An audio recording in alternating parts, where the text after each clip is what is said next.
Boa tarde, pessoal. Sou o professor Sérgio Coimbra, da cadeira de Anestesiologia da UniOeste. E hoje vamos dar andamento no nosso curso de Anestesiologia. Hoje vamos falar um pouco sobre intubação orotraqueal. Antes de mais nada, lógico que a aula de intubação orotraqueal, o ideal que seja sempre feita presencial, com os alunos, no qual eu explico do andamento que eu vou fazer, vou falar como funciona, separar os materiais, que é o que eu vou fazer, e mostrar a técnica, e os alunos pratiquem. Infelizmente, nessa época de pandemia, não podemos fazer essa aula presencial, mas para o próximo semestre a gente vai retomar com vocês, para que vocês não percam isso, porque intubação orotraqueal é muito importante. E eu vejo agora nessa época de pandemia o tanto quanto é importante, que eles chamam a gente, ou nós ficamos na linha de frente para a intubação, porque nós temos destrezas, né? Trabalhamos muito com isso, então só fazemos isso praticamente, intubamos todos os dias. E alguns de vocês, quando acaba na faculdade, sai recém-formado, às vezes sai um pouco cru, vamos dizer assim, na intubação orotraqueal. E acabam tendo algumas dificuldades nas UBSs da vida, em alguns prontos-socorros. E eu acho que para a formação de vocês seria muito interessante que vocês soubessem essa técnica de intubação com um certo grau de destreza, para não fazer nenhuma iatrogenia num paciente, ou até num pai de família, pode ser um pai de vocês. Tá? Primeira coisa da intubação orotraqueal, você vai selecionar os pacientes. Então, por algum momento na vida de vocês, você que vai estar trabalhando numa UBS, no pronto-socorro do HR, da sua cidade, ou seja, você é um residente de alguma especialidade que vão te chamar na enfermaria, e você precisa fazer uma intubação orotraqueal. Geralmente, você vai intubar os pacientes porque ele entrou numa insuficiência respiratória grave, ao ponto de você ter que realizar uma intubação. No meu caso, é muito raro eu ter que intubar por insuficiência respiratória. Eu intubo pacientes eletivos, geralmente. São pacientes que vão operar a vesícula, pacientes que vão fazer uma apendicectomia por vídeo, ou algum outro tipo de cirurgias eletivas. Então, são duas maneiras de intubação diferentes. Vocês vão pegar muitos pacientes asmáticos, nessa época de Covid, pacientes Covid com insuficiência respiratória gravíssima, edema agudo de pulmão, os pós-infartados, e assim vai. São duas maneiras, duas classes de pacientes diferentes. No meu caso, um paciente que vai fazer uma anestesia eletiva, geralmente o paciente passou no meu ambulatório, eu fiz uma avaliação pré-anestésica, eu avaliei as vias aéreas desse paciente e me preparei para quando ele chegar na sala cirúrgica, para mim, na minha sala onde eu vou realizar a anestesia, com todo o material necessário para fazer essa intubação. Já pensei de antemão qual anestesia que eu vou fazer para esse paciente e como eu vou manejar essa via aérea. Nesse caso, o paciente está sempre em jejum e eu vou ter tempo de pré-oxigenar muito bem esse paciente até eu fazer uma intubação com segurança. Então, no caso aqui, digamos que aqui o meu paciente é o seu Joaquim, ele veio fazer uma cirurgia de colestectomia por vídeo, eu conversei com ele, já passou no meu consultório, eu vou pedir para um auxiliar fazer as drogas de indução. Nesse momento eu já vou estar com oxigênio para esse paciente, ofertando. Assim que todas as drogas derem um pico de ação, esse paciente vai entrar em apneia. E aí eu vou começar a ventilar esse paciente. Bem lento, é assim mesmo. A ventilação num paciente eletivo é com muita calma. Lógico que às vezes não vai ser eu que vou estar ventilando, às vezes vai estar o meu próprio auxiliar, que fez a indução anestésica, um residente de anestesia. Nós vamos ventilar esse paciente e depois fazer a manobra de intubação, que daqui a pouco eu vou mostrar. Já no caso de vocês que vão estar na linha de frente no pronto-socorro, já é uma intubação diferente. Vocês vão usar drogas de indução rápida. Então, se dá tempo, você vai pedir só para o paciente dar uma respirada, você vai ligar a fonte de O2, pedir para o seu Joaquim continuar respirando, vocês vão fazer drogas de indução rápida e vão realizar a manobra de intubação orotraqueal. Tá? Nessa época de Covid, a gente intuba ainda com um pouquinho mais de diferença, um pouquinho mais rápido e com um tubo pinçado, para você não pulverizar o vírus no ambiente e você contaminar você próprio e seus próprios colegas que estão em volta, ou se tiver algum paciente no leito ao lado. Tá? E o próximo passo agora é a gente separar os materiais necessários e obrigatórios para a intubação.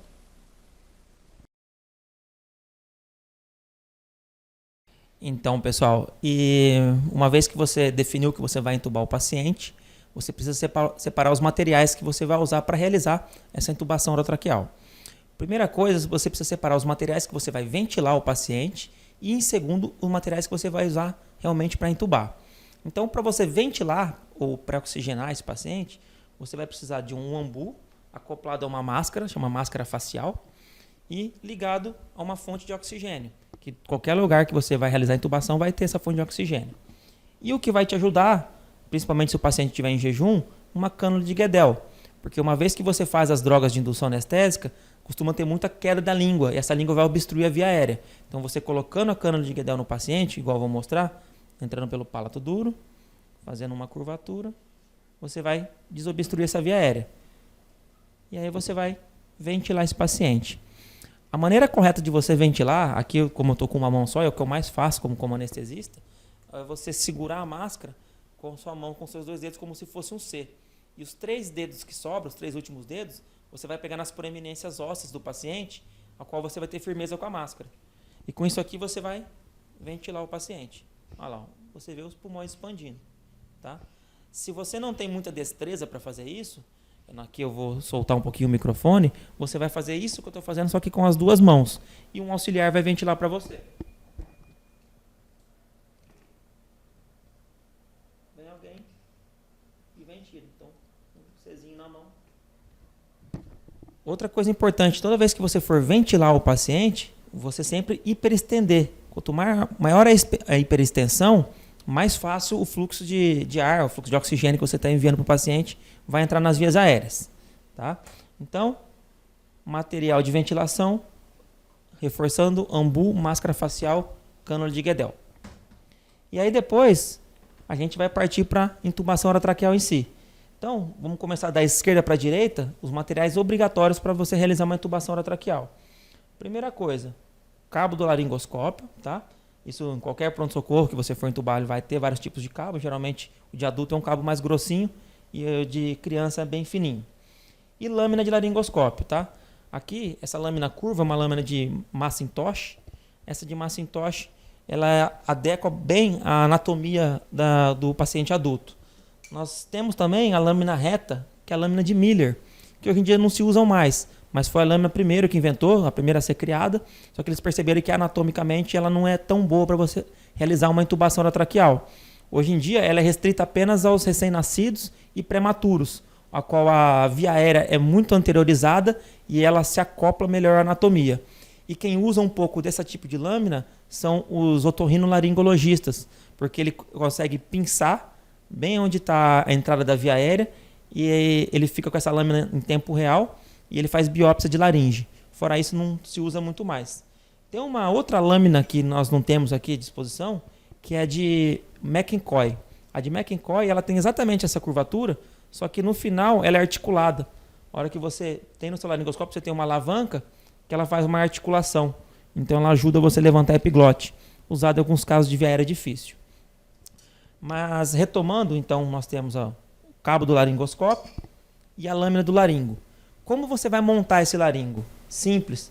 Você está vendo que tem esse ferrinho no laringoscópio? Muitas vezes você se confunde na hora de montar. Faz sempre o seguinte, pega esse ferro e mira para você. Essa barra de ferro que está na transversal. Uma vez mirada para você, você vai entrar a 45 graus, ela vai acoplar, seu laringo está testado. Se você tentar fazer o contrário, vou mostrar para vocês, a barra virada para o lado de fora, a dificuldade é tremenda, você vai sofrer, mas você vai tentar de tudo, vai ficar completamente errado, é muito difícil. Então a barra transversal virada para o seu tórax ou virada para você vai entrar 45 graus e está feito, está testado o seu laringoscópio. Uma vez que você testou o seu cabo de laringoscópio, sua lâmina está perfeito, então a gente vai separar o nosso tubo orotraqueal. O tubo orotraqueal não tem um número correto para adulto, tá? Ele é variado. A gente costuma usar do número 7 até o número 8 para o sexo feminino e do 7,5 chegando até o número 9 para o sexo masculino. Isso vai depender de algumas variáveis, porque alguns pacientes são longilíneos, alguns pacientes são obesos, alguns pacientes têm tendência a ter uma via aérea mais estreitada ou às vezes mais alargada. Então a gente vai usar um pouco meio que do bom senso e na verdade da experiência sua de intubação orotraqueal.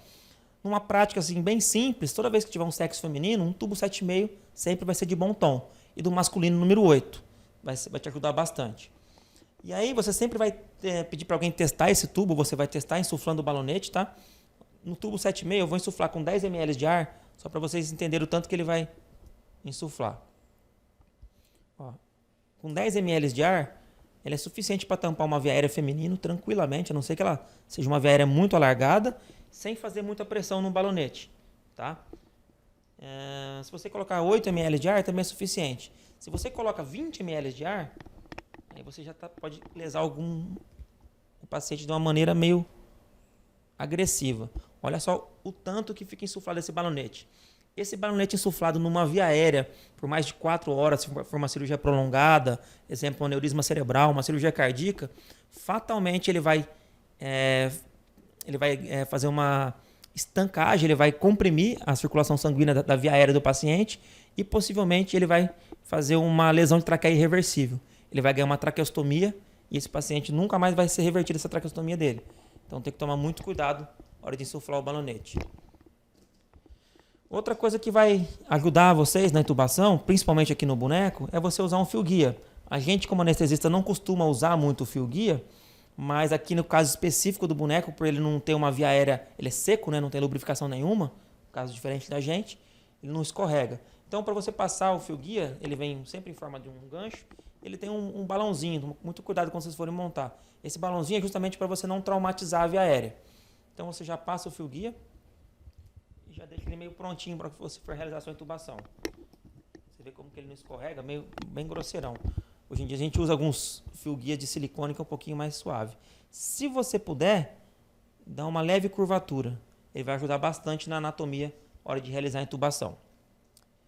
Uma vez que você intubou o paciente, insuflou o balonete, você precisa testar, auscultar se realmente está lá. Na intubação, é de praxe, pelo menos a gente como anestesista, vamos dizer assim que 98% da nossa intubação, a gente tem certeza absoluta que está lá. Porque a intubação é visualização direta. Você visualiza o seu tubo entrando na via aérea. Você identifica as duas cordas vocais e passa o tubo entre elas. Uma vez ou outra, acontece de você intubar cegas. Vocês que não têm tanta destreza, muitas das vezes vocês vão intubar cegas. Então sempre é importante você ter um esteto na mão e você auscultar. Preferência da ausculta, você vai começar na parte abdominal, porque se na primeira ventilada que você insuflou, você já ouviu murmúrio, você já sabe que está errado, você não vai continuar ventilando. E aí, uma vez que você percebeu que não está no abdominal, você confirma nas duas laterais auscultando, até para saber se o tubo está seletivo ou não. Tá?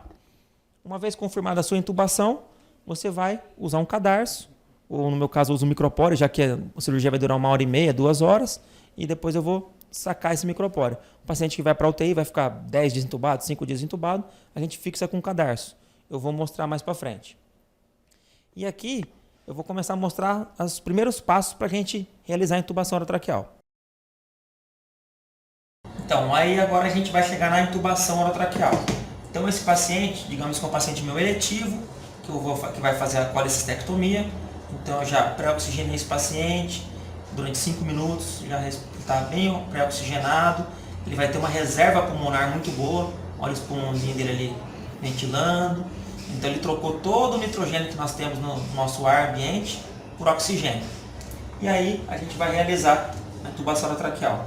A intubação orotraqueal, o método, a técnica é única. Não importa se vai ser aqui, se vai ser em qualquer lugar do mundo. Então, para começar, o laringoscópio, não importa se você é destro ou se você é canhoto, você vai segurar sempre na sua mão esquerda. Isso aí é fundamental. Não troque o laringoscópio de mão. E o primeiro passo que você vai fazer, que vai te ajudar na intubação, é você fazer uma hiperextensão da via aérea. Como eu costumo fazer a hiperextensão da via aérea? Colocando o polegar na fronte do paciente, o restante dos dedos no couro cabeludo e hiperextensão. O máximo que o paciente hiperextender, não precisa ficar com medo. E isso vai te ajudar muito na hora de uma intubação orotraqueal. Por isso que os pacientes com colar cervical, pacientes com restrição de movimento, são difíceis, uma via aérea difícil, porque ele não faz essa hiperextensão. Então, retomando, uma vez que você hiperestendeu o paciente, você vai entrar com a lâmina do seu laringoscópio sempre da direita para a esquerda. A hora que você entrou da direita para a esquerda, você vai colocar na língua e vai escorregar pelo meio da língua, dando uma leve desviada nessa língua para o lado esquerdo. Não é desviar por completo, é bem pouco mesmo, tá? Que vai te ajudar anatomicamente. Uma vez que você está escorregando a sua lâmina orotraqueal, você visualiza a epiglote, e a hora que você visualizou a epiglote, logo acima dela é um fundo cego, que a gente chama de valécula, que quase vocês não conseguem enxergar, é muito raro de enxergar, tá? Mas a hora que você escorrega, por ser um fundo cego, a lâmina vai travar. Então a hora que você encaixou a lâmina na valécula, aí você vai jogar o cabo do laringoscópio.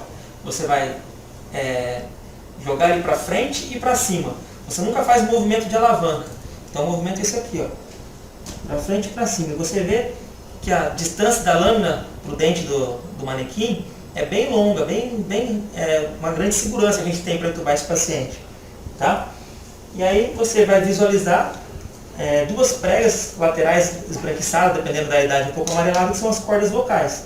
Na hora que você visualizou, você vem com o tubo lateralmente, depois você leva a curvatura dele para cima e passa na via aérea. Isso aqui, por ser um boneco, realmente não escorrega tanto o tubo, mas a gente vai dar uma forçadinha e vai. Então vocês têm até um certo grau de dificuldade na prova. Eu vi passando, então é visualização direta. Eu tenho certeza que está entubado. É lógico que depois eu vou testar. Mas eu já sei que está lá, está tranquilo. Eu vou acoplar o meu ambu e vou ventilar. E lá, os dois pulmões expandindo. Perfeito. Vocês, se não tiver muita segurança, acabou de fazer a intubação, vem com o estetoscópio, ausculta primeiro a parte abdominal, para ver se vocês não mandaram para o lugar errado. Depois vocês vão checar bilateralmente se está ok a sua intubação traqueal. O próximo passo depois disso é você fixar esse tubo, que eu vou mostrar isso numa outra aula posteriormente. Para vocês terem uma ideia de como que foi feita essa minha intubação, vou mostrar aqui numa via aérea, exatamente isso que vocês veem, entrando da direita para a esquerda. Então eu venho no meio da língua, dou uma leve desviada na língua para a esquerda, vou encostando a lâmina bem na base da língua. Aí vocês conseguem enxergar essa lingueta aqui, ó. Essa lingueta é a epiglote. E aí você encaixa a ponta da lâmina na valécula, que é esse fundo cego. A hora que você encaixou e fez o movimento, olha lá a via aérea como que abre para você. A via aérea é gigante. E lá você vai passar o tubo traqueal. Então você vai colocar o tubo traqueal na via aérea. Tá? Visualização direta. Aqui um dispositivo com câmera.